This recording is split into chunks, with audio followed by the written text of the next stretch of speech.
Shalom pemirsa, jumpa lagi dalam seri pembelajaran firman Tuhan dari buku pelajaran Sekolah Sabat. Dan tetap dari judul buku sepanjang satu kuartal ini adalah mengenai buku Amsal. Pada sepanjang satu minggu ini, kita akan mempelajari mengenai kerendahan hati orang yang berhikmat. Dan kesempatan saat ini, judul pelajaran kita adalah belajar dari alam.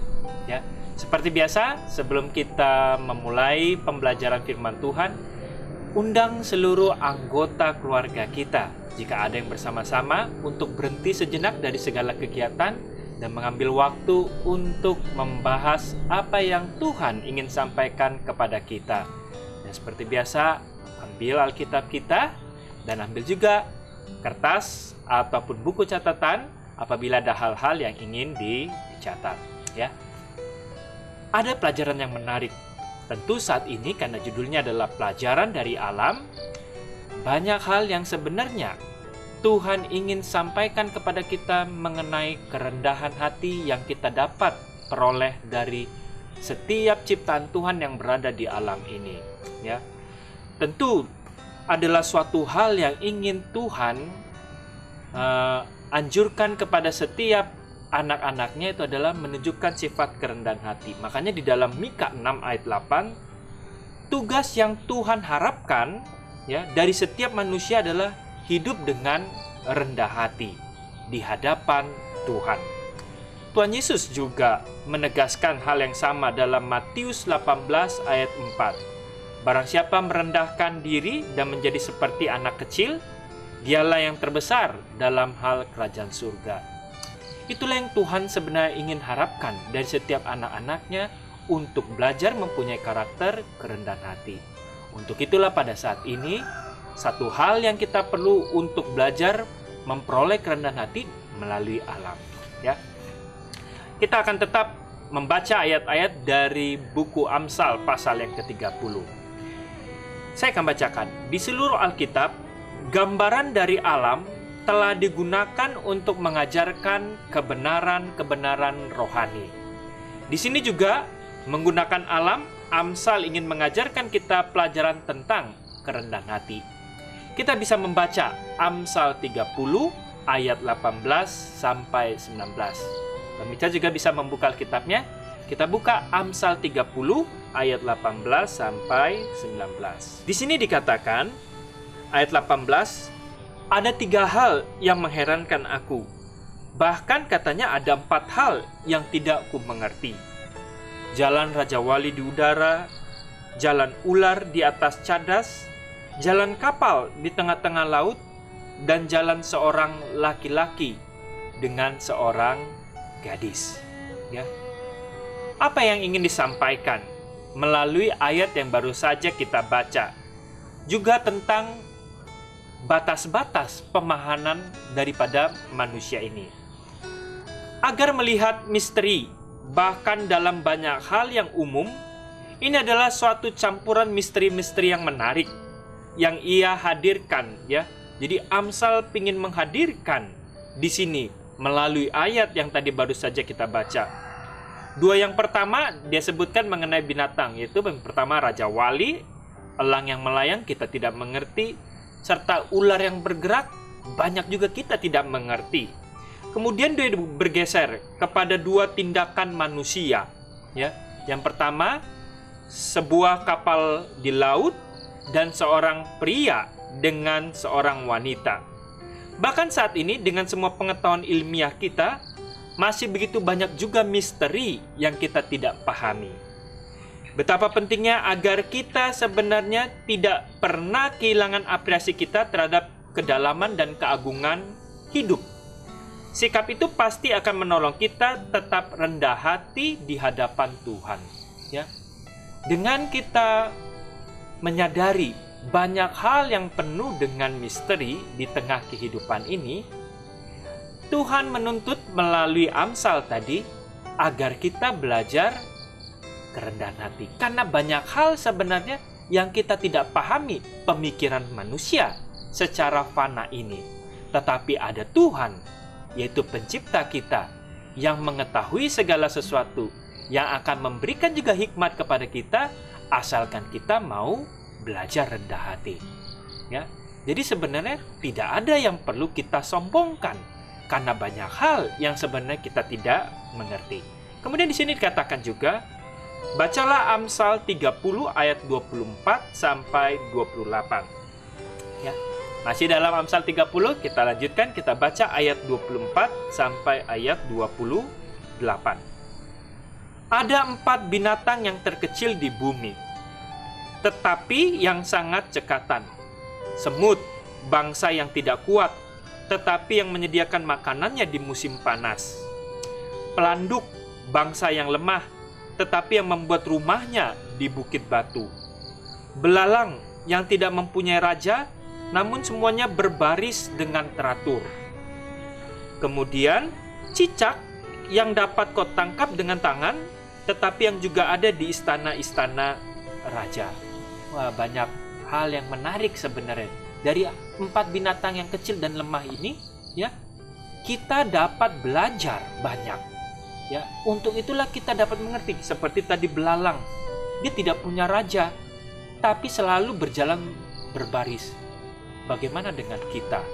Ya, apakah kita mau berjalan berbaris? Kadangkala kita yang penuh dengan hikmat saja, misalnya di gereja atau di tempat-tempat umum, tidak mau berbaris untuk teratur, tetapi mau lebih dulu, ya, hanya mementingkan diri sendiri karena nggak ada kerendahan hati, ya.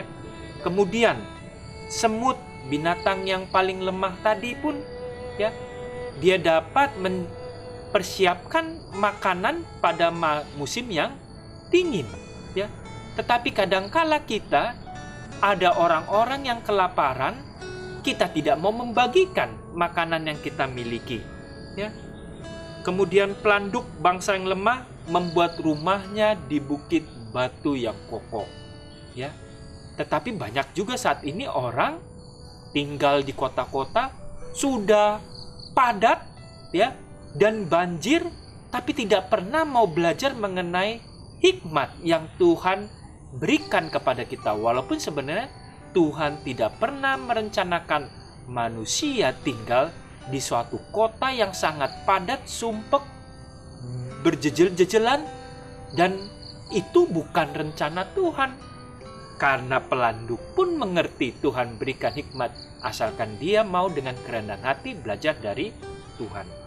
Dan banyak hal yang lainnya, cicak yang binatang bisa ditangkap, tapi dia juga berada di istana raja. Ya, bagaimana sebenarnya dengan kita? Banyak hal yang kita bisa pelajari dari buku Amsal ini yang Tuhan ingin sampaikan kepada kita, asalkan kita mau belajar kerendahan hati. Ya. Kemudian saya akan lanjutkan. Sungguh menarik bahwa ayat-ayat sebelumnya juga dari Amsal 30 ayat 20 sampai 23 itu kadang berkaitan dengan kebodohan manusia. Coba kita baca, ya. Amsal 30 ayat 20 sampai ayat 23.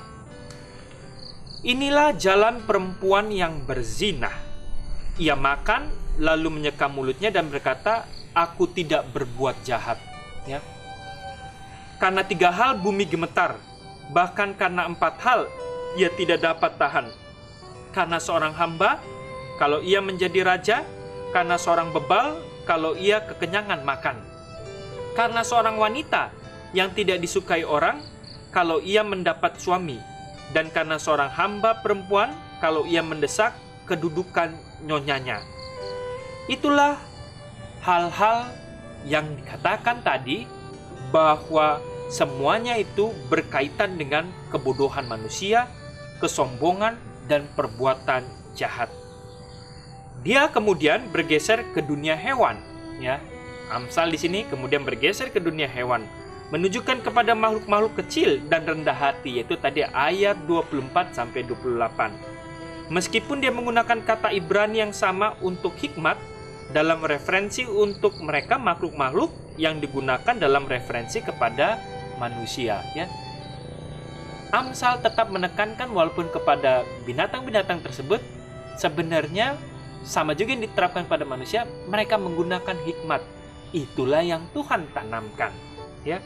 Kemudian bahkan Tuhan sendiri memiliki satu karakter, hikmat yang dia miliki. Itulah sebenarnya sumber hikmat kita yang diberikan kepada setiap ciptaannya.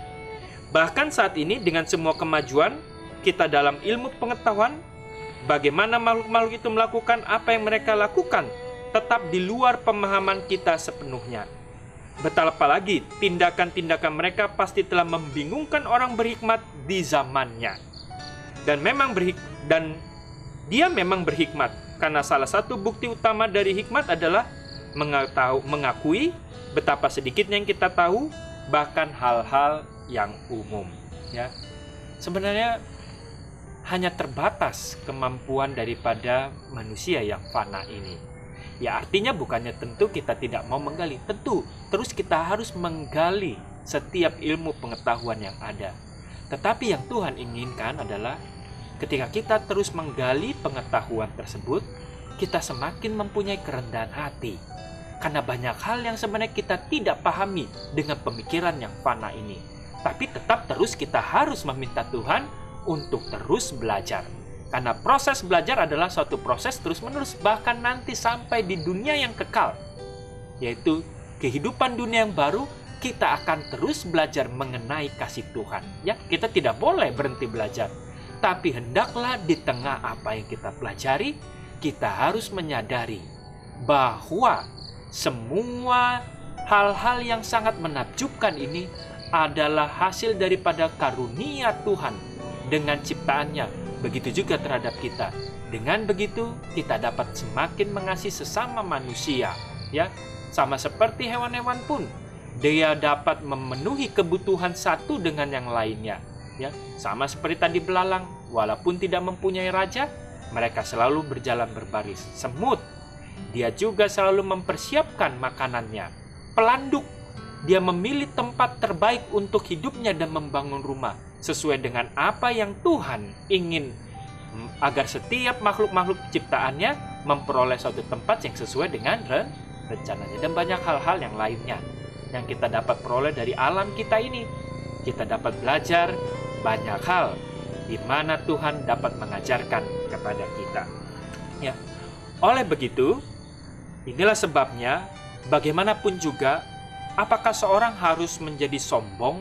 Ya, setiap nafas, setiap detak jantung, setiap pemberian, setiap talenta datang sebenarnya hanya dari Tuhan. Ya, yang di dalamnya kita dapat hidup, kita bergerak, dan kita ada. Ya, itu semuanya ditulis juga dalam Kisah 17 ayat 28. Dan itulah sebabnya kita sebagai manusia tidaklah ada hal yang perlu kita sombongkan. Kita hidup di dunia ini hanya sementara. Dan biarkanlah kita menjadi terang Kristus untuk menunjukkan kerendahan hati kita sebagaimana Yesus, guru kita, sahabat kita, memberikan contoh waktu dia hidup di dunia ini. Dia memberikan contoh kerendahan hati. Dan sebagai pertanyaan terakhir, pikirkanlah beberapa hal-hal sederhana di alam.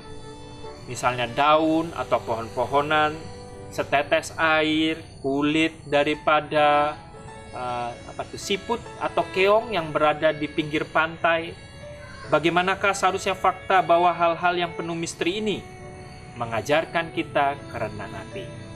Para pemirsa, coba ambil waktu di alam dan kita melihat banyak hal-hal yang menakjubkan, ya, yang kita dapat mempelajari mengenai betapa agungnya Tuhan kita itu, yang mengajarkan kepada kita banyak hal yang penuh dengan keajaiban-keajaiban, yang mengajarkan kepada kita juga untuk selalu menjadi rendah hati.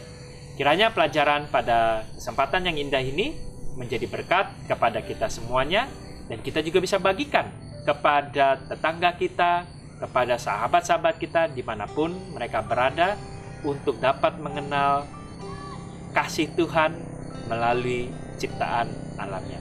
Kiranya Tuhan memberkati.